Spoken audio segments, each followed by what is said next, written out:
Odds are you have a well-stocked first aid kit. Most preppers do, but I've noticed looking at first aid kits, not only on YouTube, but in person, there are certain things that are missing from a first aid kit that I personally feel like everybody should have for their bug out bag.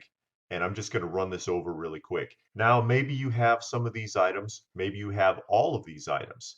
That's fine. I'm not saying nobody has this stuff, but in my experience, I've noticed that most or all of these things are missing from the average first aid kit. So without much further ado, here we go. Top 5 things that seem to be missing for most prepper bug out bag first aid kits. Number 1, a topical painkiller.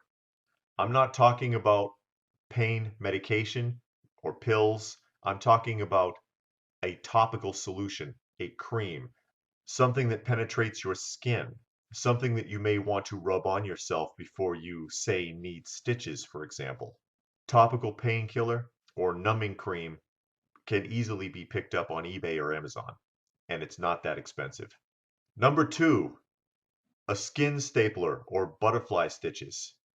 I see a lot of people that have got the needles and thread, but I challenge you to sew yourself up on the fly. It is not that pleasant of an experience. I've personally had my chin sewn up that way.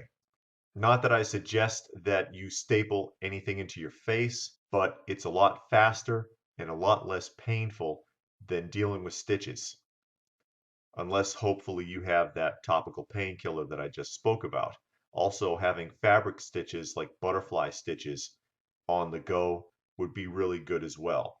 Needle and thread, not so much. At least with a skin stapler, it only hurts for a second as opposed to having it dragged out with a needle and thread. Number 3, something for a tooth emergency. I never see tooth repair kits in first aid kits.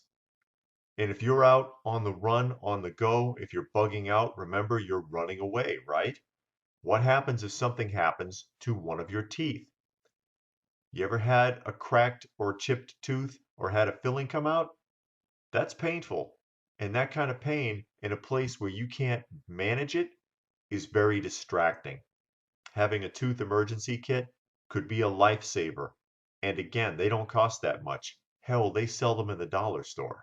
Number 4, some kind of poison control, just in case you eat or drink something that you shouldn't.